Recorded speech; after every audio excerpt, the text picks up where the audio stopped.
কেমন যেন কাজে ফোর ফোর, পেটটাও যে কাজে গোরে গোর।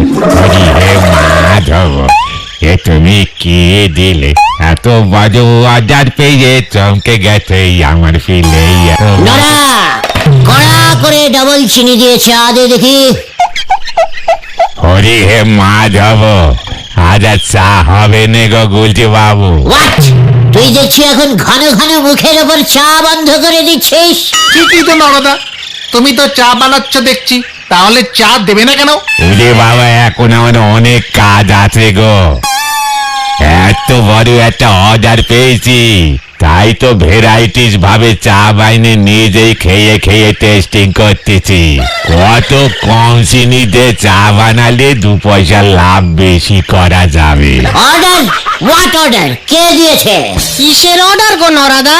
মৌলজা, চায়ের দোকানে এসে কি কেউ ভেলি গুড়ের অর্ডার দেবে? ব্যাপারটা ঝেড়ে কাজ দেখি নড়া। এই গলতপুরে এই গুলটে গুহকে সাইডিং করে কিছু করা যায় না, সেটা ভুলে যাস না। এই দেখো, খামোখা আমার উপর রাগ ঝাড়তেছে। কর্নেল সাহেবের মেয়ের বিয়ে গো, বিয়ে বাড়িতে যত চা নাগবে তার সব যোগান আমার এই দিতি বলেছে। কর্নেল সাহেবের মেয়ের বিয়ে, আর সেই বিয়ে বাড়ির সমস্ত চায়ের সাপ্লাই তুমি দেবে? এই তো অনেক বড় অর্ডার। কালি পারে আর বলতেছে কি ভেন্ডি ভাইপো? What colonel?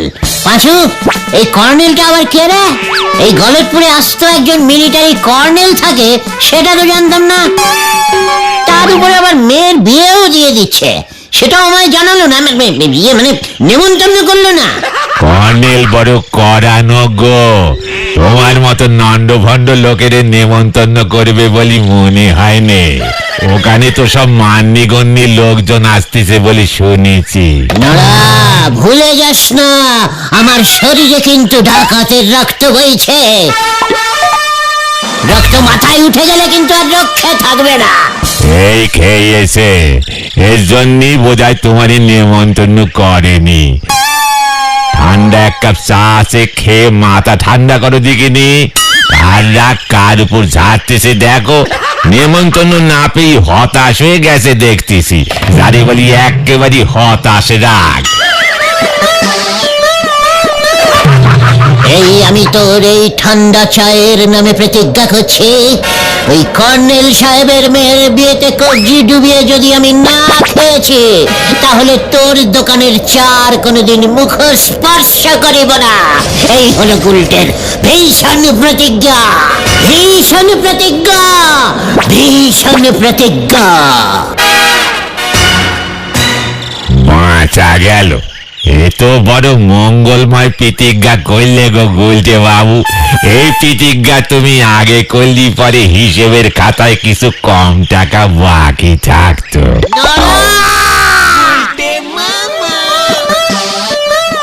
এই কর্নেল সাহেবটি এই গলতপুরে কবে থেকে এলো সেটা আগে বল দেখি, তারপরে দেখছি আমি। বেশি দিন না, মাসখানেক হলো। হেড স্যারের বাড়ির পেছনে ভবাদার বাড়িতে ভাড়া এসেছে। বাবা ওনার বাড়িতে গৃহপ্রবেশের পুজো করতে গেছিল। মাত্র মাসখানেক এসেই আমার পারমিশন ছাড়া ও ওর মেয়ের বিয়ে বানিয়ে দিল, তাও আবার আমাকে নেমন্তন্ন না করে। এত বড় বিগ সাহস! আমাদের সঙ্গে তো পরিচয়ই হয়নি, নেমন্তন্ন করবে কেন সেটা তো বোঝো। ভেন্ডি, ইডিওস্টিকের মতো কথা বলবি না। ভুলে যাস না, কর্নেল সাহেবের মেয়ে মানে আমাদেরও মেয়ে, মানে আমাদের পাড়ার মেয়ে। আর পাড়ার মেয়ের বিয়েতে পাড়ার ছেলেটা নেমন্তন্ন পাবে না, এটা কিছুতেই হতে পারে না। এখানে রাগ না দেখিয়ে তার থেকে বরং চলো না ওই কর্নেল সাহেবের সঙ্গে আলাপ পরিচয়টা করে আসি, তাহলে যদি আমাদের নিমন্ত্রণটা করে। পাঁচু ঠিক বলেছে গুলটে মামা। গুলটে মামা, গুলটে মামা, গুলটে মামা, ও গুলটে মামা, দুঃখ পেয়ে লাভ নেই। ওই কর্নেল বাবু গলতপুরের কাউকেই নেমন্তন্ন করেনি। শুধু হেড স্যার, নটু বাবু, ঝোলা গোবিন্দ, বলহরি দারোগা আর ওই ডাক্তার বাবুকেই নেমন্তন্ন করেছে। আর বাকি লোকজন নাকি সব শহর থেকে আসছে। এ তো ভারী অন্যায়। মানে যারা ভালো প্রেজেন্টেশন দিতে পারবে শুধু তাদেরকেই নেমন্তন্ন করেছে গুলটে মামা। আমার সারা শরীর কিন্তু রাগে কাঁপছে। গলে দুপুরের এত বড় অপমান আমি কিছুতেই সহ্য করতে পারছি না। থাক থাক, আর কাঁপাকাঁপি করে কাজ নেই গুলটে মামা।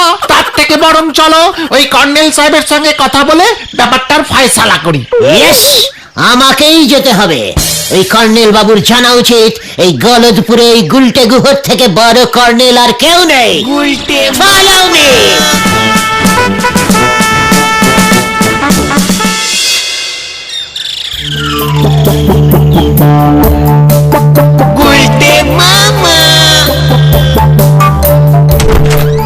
সাবধান! বিশ্রাম! মনে তো হচ্ছে তোমরা সবাই পাড়ার বকাটে ছেলের দল। আমার নাম বোধহয় শোনোনি, কর্নেল নিবারণ ঢোল। ইন দ্য ইয়ার অফ 19 মানে সালটা ঠিক মনে নেই, আমি একাই করে গুলি চালিয়ে দেশের সব শত্রুকে একাই খতম করেছিলাম। তোমাদের মতো বকাটে ছেলের দল তো আমার কাছে নস্যি। সাবধান! তাহলে আমরা এখন যাই মেসমশাই। বিশ্রাম! নো মেসমশাই, I am কর্নেল নিবারণ ঢোল। মানে কর্নেল মেসমশাই, আমরা এই পাড়াতেই থাকি। আইস Gulte Guha, that is Bhendi, he is Panchu, and ও ইজ ঘটন। আমরা এই পাড়ারই ছেলে। মানে শুনলাম আপনার মেয়ের নাকি বিয়ে। মানে ভাবলাম আপনার মেয়ে মানে তো আমাদেরও মানে পাড়ারই মেয়ে। মানে আমরা পাড়ার ছেলেরা থাকতে বেপাড়ার ছেলেরা এসে খেয়ে যাবে, মানে কাজকর্ম করে যাবে, সেটা কি করে হয়? তাই আমরা নিজেরাই চলে এলাম। সাবধান! আমার মেয়ে, আমার টাকা, আমি বুঝবো আমার মেয়ের বিয়েতে কে কে আসবে। কি পাস? মানে পাস মানে? তা কি পাস দিয়েছো যে আমার মেয়ের বিয়েতে কাজকর্ম করতে চাইছো? আমার একমাত্র মেয়ের বিয়েতে নেমন্তন্ন পেতে গেলে মিনিমাম 12 ক্লাস পর্যন্ত স্কুলে পড়তেই হবে, এটাই মিলিটারি নিয়ম। হয়ে গেছে স্যার, আমি তো ক্লাস 7, ভেন্ডি 6, পাঁচু 8 আর ঘটন 5, সব মিলিয়ে টোটাল 7, 8 মিলে 15, আর ভেন্ডি ঘটনের ক্লাস মিলিয়ে 11, সব মিলিয়ে 26 স্যার। টোটাল 26 ক্লাস পড়েছি আমরা। তাই বুঝি? কি উপহার দিতে পারবে আমার মেয়েকে শুনি? স্যার ভূগোল বই, না মানে স্যার ভূগোল মানে গোল, মানে স্যার গোল একটা গোল দেব। মানে বলতে চাইছি যে স্যার গোল মতন কিছু একটা দেবো স্যার। সাবধান! Get out! Get out! এখনই বেরিয়ে যাও, নয়তো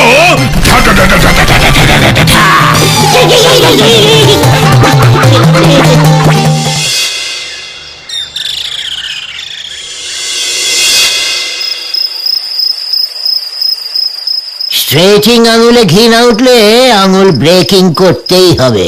এই কর্নেলের মেয়ের বিয়েতে না এন্টারিং করতে পারলে পাঁচুদের কাছে আমার মান এন্ড সম্মান ডিসফিলিং হয়ে যাবে না। না না না না না না, একটা কিছু করতেই হবে, নয়তো নড়ার দোকানে চা খাওয়া বন্ধ হয়ে যাবে। কিছু একটা বুদ্ধি বার করতেই হবে, করতেই হবে, করতেই হবে।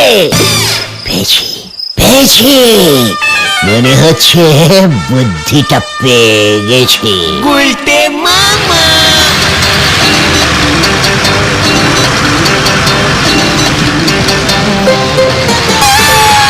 Stopping stopping stopping stopping stopping stopping.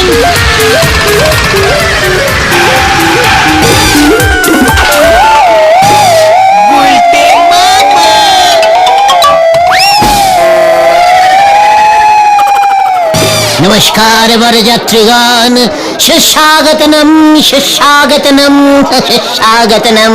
Colonel সাহেব আমাকেই দায়িত্ব দিয়েছেন যাতে আপনাদের অতি যত্ন সহকারে বিয়ে বাড়ি পর্যন্ত লইয়া যাইতে পারি। ড্রাইভার সাহেব, আপনি বাস ছাড়িয়া দিন, বাকি রাস্তা আমি আপনাকে চিনাইয়া লইয়া যাইব। আমিও আপনাদের মতো বরযাত্রী হইয়াই ঢুকিয়া পড়িব।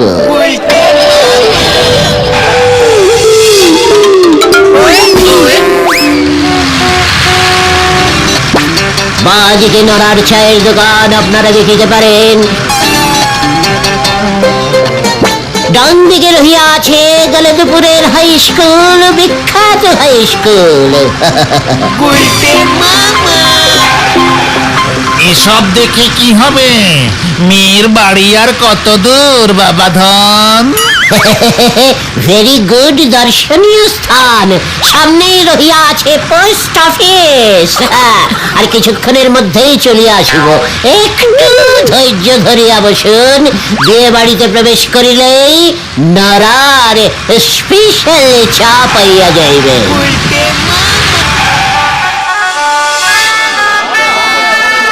1, 2, 3.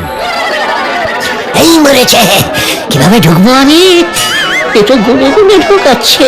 15, 16, ওরে বাবা, ওরে বাবা রে, 17. সর্বনাশ করেছে। লাস্ট আর একজন 19.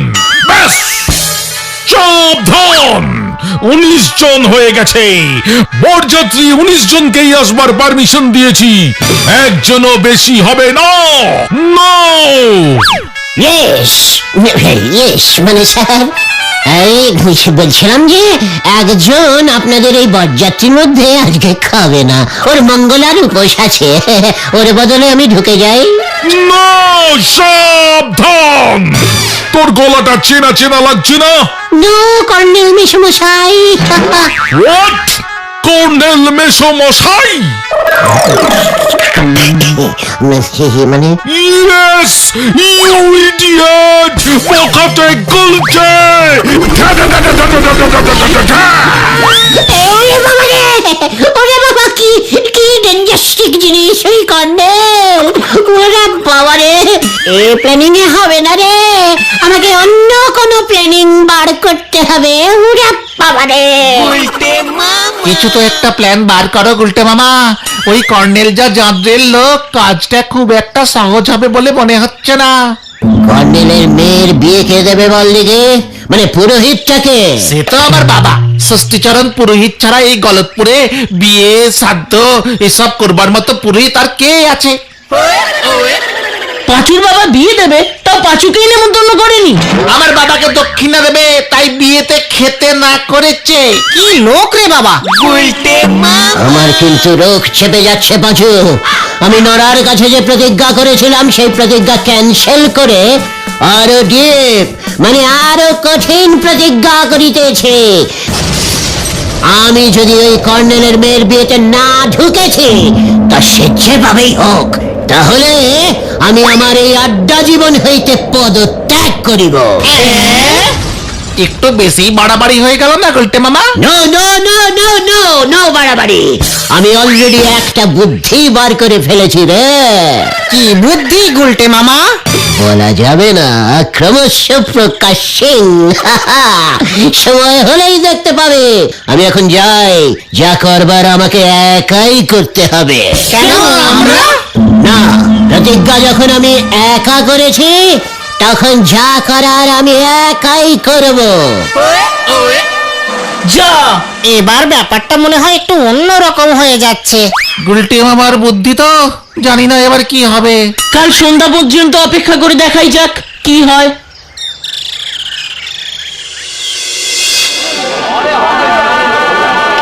মানে কথা, আর কতক্ষণ এইভাবে বসে থাকবো হে হরিবল? কর্নেল সাহেব সেই যে বসতে বলে গেল, ফিরে তো আসছে না। ওদিকে মানে কথা খিদেও তো পেয়ে গেছে। কি কাণ্ড, খাওয়ার ওখানে কড়া চেকিং বসিয়েছে। কে কি প্রেজেন্টেশন এনেছে সেই দেখে খাবার দিচ্ছে। মানে কথা, আমি তো কেজি 2 ঝোলা গুড়ের হাড়ি এই রঙিন কাগজে মুড়ে দিয়েছি। শুনেছি বিয়েতে গুড় লাগে। করে ওই ষষ্ঠী পুরোহিতের মুন্ডু উড়িয়ে দেবো আমি। মানে কথা এই শুভ কাজে আবার গোলাগুলি কেন? আমি কিন্তু মানে কথা গুড় এনেছি 2 কেজি হাড়ির। সাবধান, ওই ষষ্ঠী পুরোহিত এখনো আসছে না, বিয়ের লগ্ন পেরিয়ে যাচ্ছে।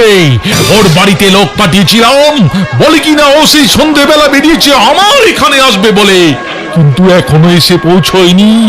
কর্নেল কাকু, পুরো গলতপুর খুঁজে এলাম, কিন্তু কোথাও ওই ষষ্ঠীচরণ পুরোহিতকে খুঁজে পেলাম না। এবার কি হবে? বিশ্রাম, আমার মেয়ের বিয়ে, মিস্টার বলহরি দারোগা। আপনাকে আমি বলছি, ওই পুরোহিতকে খুঁজে আনুন আমার সামনে, নয়তো আপনার নিমন্ত্রণ ক্যান্সেল। কি কাণ্ড! এবার আমি ওই পুরোহিতকে খুঁজে পাই কোথায়? এবার আমার কি হবে গোবিন্দ বাবু? আপনারা তো ফাউ ফাউ এসে খেয়ে গেলেন। মানে কথা আপনি একদম ভেঙে পড়বেন না কর্নেল বাবু। মানে কথা আমি ঝোলা গুড় এনেছি। মানে কথা ঝোলা গুড় খুব শুভ। বাবু চা দেব নাকি? মানে কথা চা দে তো দে। সাবধান, 1 হাড়ি ঝোলা গুড় এনেছেন, আগে জানলে আপনাকে নিমন্ত্রণ করতাম না। কোনো চা হবে না, চলে যান ওরা। সাবধান। বলো হরি। পুরোহিত চাই, পুরোহিত ভালো পুরোহিত আছে। এই তো পুরোহিত। বল বেটা, তুই কোথা থেকে এলি? কে তোকে পাঠিয়েছে? আগে আজ বিয়ের তারিখ, তাই বিয়ে বাড়ির প্যান্ডেলে প্যান্ডেলে ঘুরছিলাম। যদি কোথাও পুরোহিত মেশিন থাকে তাহলে আমি কাজে লেগে পড়বো। আমি ইমার্জেন্সি সার্ভিসিং দিই তো। আপনাদেরকে পুরোহিত লাগবে, ভালো ডিসকাউন্টিং দক্ষিণায় বিয়ে দিয়ে দেবো। খুব কম সময় কাজ করি আমি। করতেই হবে, তুই দক্ষিণা যা চাইবি তাই পাবি। এখন আমার মেয়ের বিয়ে দে আগে। সাবধান। এর মধ্যে আবার গোলাগুলি কেন? মানে কথা কি কাণ্ড! এই ফাঁকে খাওয়া দাওয়াটা করে ফেলি। এই বুঝি পাত্রী, ওই বুঝি পাত্র। তাহলে বিয়ে শুরু করি। এই পুরোহিত, সাবধান, বিয়ে শুরু করো। এই তো করছি, কেমন সব গুলিয়ে যাচ্ছে। সারাদিন ধরে মুখস্থ করেছিলাম তো। এই মন্ত্র শুরু কর, মন্ত্র শুরু কর।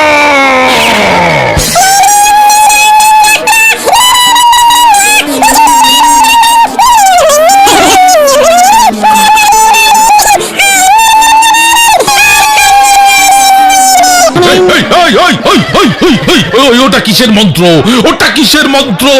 বিয়ের মন্ত্র বল, বিয়ের মন্ত্র। আমার মেয়ের বিয়ে হচ্ছে এটা। সাবধান। কি সব ভুলে গেছি। কাশপিস মহাশব্দম মুনিয়াদি শব্দম বিবি শব্দম মুনিয়াদি শব্দম। হতচ্ছাড়া, গুলি করে তোর মাথার খুলি উড়াবো আমি। বিয়ের মন্ত্র বল, বিয়ের মন্ত্র। কেন করেছেন?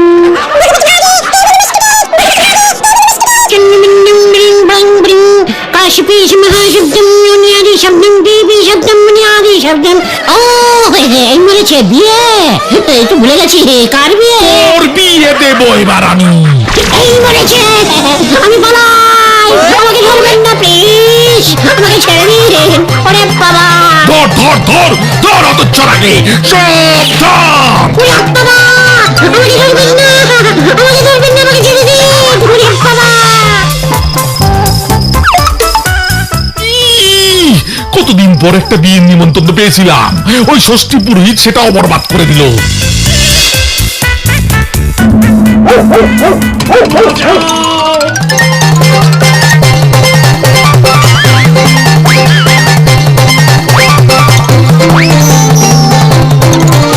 এখন আমাকে পুরোহিত খুঁজে বেড়াতে হচ্ছে।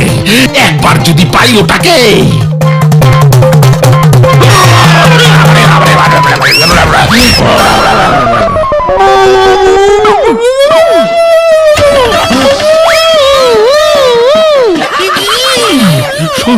ষষ্ঠী পুরোহিত, আপনার এই অবস্থা কে করলো?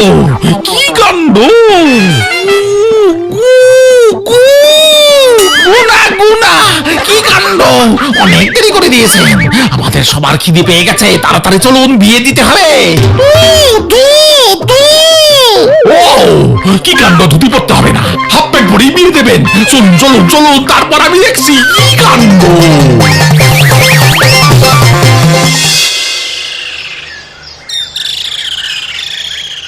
তুমি শেষ পর্যন্ত আমার বাবার সঙ্গে এমন করতে পারলে গুলটে মামা?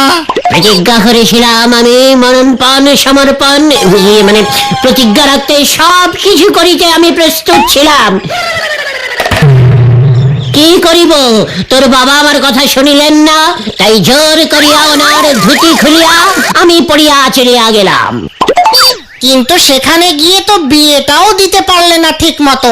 আরে দূর, আমি কি জানতাম ওই জন্দ্রেল কর্নেল বন্দুক ঠেকিয়ে রাখবে আমার মাথার উপরে। সমস্ত মন্ত্র কেমন গুলিয়ে গেল রে। নাও এবার ঠেলা সামলাও। আমার বাবা ভেন্ডির বাবা চণ্ডী উকিলের সাথে পরামর্শ করছে, তোমার নামে মানহানির মামলা করবে।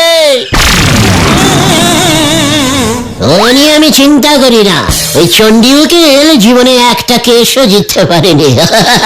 এটাও পারবে না। তাহলে তোমার প্রতিজ্ঞার কি হবে? নরাদার দোকানে কি আর চা খেতে যাবে না তুমি? নারাকে বলবো মঙ্গলবারের প্রতিজ্ঞা কখনো কাজে আসে না। আমি আড্ডাও মারবো, চাও খাবো। সে না হয় বুঝলাম, কিন্তু ওই জাদরেল কর্নেল সাহেব শুনেছি বলহরি দারোগাকে পাঠাচ্ছে তোমাকে ধরতে। 10,000 টাকা ফাইন চার্জ করেছে। কোন অপরাধে? নকল পুরোহিত সেজে ওর মেয়ের বিয়েতে ঝামেলা পাকানোর জন্য। আমার শরীরটা কেমন করছে রে, আমি শুতে গেলাম। বলহরি দারোগা এলে বলবি গুলটে পুরোহিত ঘুমন্ত ধ্যানে মগ্ন, স্পর্শ করিলেই 10 বছরের জন্য নরকবাস হইবে। এই হলো আমাদের গুলটে মামা। গুলটে মামা কি জয়